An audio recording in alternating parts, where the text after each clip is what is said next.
everybody, welcome to 13 News at Noon. I'm Felicia Lawrence, and it has been a wet start to the work week. It is cloudy and dreary out there right now, but it's pretty warm for December. Wow. Sean Ash is here. How long is this warm streak going to last? They don't last long this time of year here, but I tell you what, yesterday about as good as it gets. Yeah, it was beautiful. Sunshine and near 60 degrees, but even now, temperatures above average, but we're going to feel the difference here. Middle part of the week. Let's take you through the afternoon and get you ready for a little bit of drizzle and fog as we go through the next 24 hours. You'll notice on a few of the cameras, sun trying to peek through, and we may get a few peaks before it's over. Better shot of it west of Indy, but not going to rule it out reaching I-65 here. You can see 51 Muncie, 51 in Indy, and 50 degrees in Lafayette. Less cloud cover, the west, farther west and northwest you go here.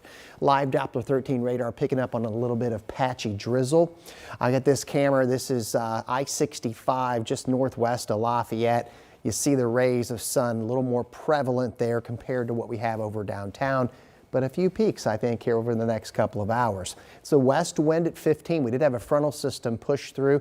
Didn't have a lot of cold air with it, but did bring us that rainfall that we had last night to the tune of about a ½ inch. Heading home from work and school today, not too cold. Sunshine, again, more west and northwest you go. Get a little patchy drizzle around, and some fog could develop tonight. We're going to talk a little more about that and the chill that's on the way coming up in the 7-day forecast.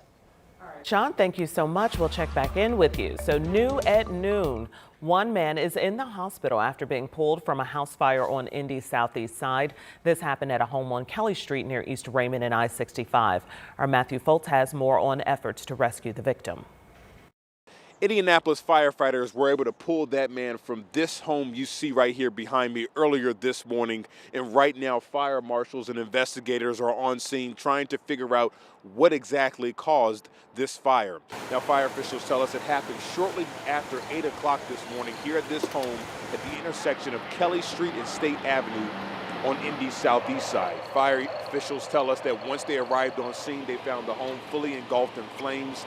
That's where they were able to make their way inside and locate that man who they say is in their late 60s in the back room of this home. They say once they were able to get him out, they got him to a nearby hospital in critical condition. And this afternoon, we're still working to get an update on his condition. Meanwhile, fire officials say another person was treated on scene for minor cuts. They believe that person may have been trying to break glass of the home to try to get in to rescue that man. Meanwhile, again, this afternoon, the cause of the fire is still under investigation, so any new updates that we get, we'll be sure to pass it along to you both on air and online at WTHR.com. Reporting on Indy's southeast side, I'm Matthew Foltz, 13 News. All right, we appreciate you, Matthew. And this afternoon, we're waiting to learn more about the person killed in an apartment fire in Greenwood. We're told DNA testing is needed to identify the victim. Firefighters found the victim when they arrived Sunday morning. 6 other units had to be evacuated. Several surrounding agencies stepped in to make sure those evacuated have help. It's something that questions aren't asked. They get up and go, and we all come together, like I said, as a village to help the people that are going through a tragedy in this early morning. The Indiana State Fire Marshal's office is now assisting the Greenwood Fire Department. And 2 men are safe this afternoon after being rescued from an island in the White River. So this is an interesting story. It happened around 1:30 this morning on Indy's near northwest side. IFD tells us the men were trying to do a good deed. They were trying to recover some stolen bikes off that island. They made their way over using a small raft, but the raft ended up floating away. They were stranded for about 90 minutes before someone nearby heard them yell for help and called 911. IFD rescue crews were able to get the men back to shore. They were cold but unharmed.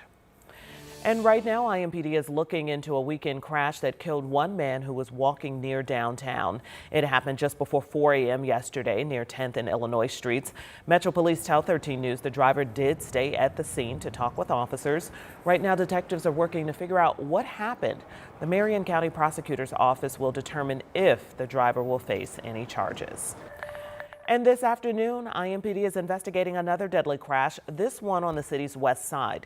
Investigators tell us the crash happened just after 11 last night on West 86th Street. Right now, we're reaching out to see if IMPD has any more information about what happened. We'll be sure to bring you the latest on air and online at WTHR.com.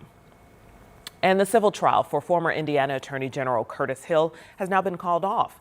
That trial was set to begin today, but the court announced last night both parties reached an agreement and the case is being dismissed. Hill was accused of groping a lawmaker and 3 staffers during a party in 2018. The women originally filed a suit in federal court, but that was dismissed. They later refiled in state court. In 2020, the Indiana Supreme Court ordered Hill to pay $19,000, and he was suspended from practicing law for 30 days in a disciplinary case. This afternoon, Indiana State Police are investigating a road rage incident on I-65 where 2 drivers pulled guns and a man was shot. Troopers got a call Friday about a sideswipe crash near Henryville. This is in southern Indiana.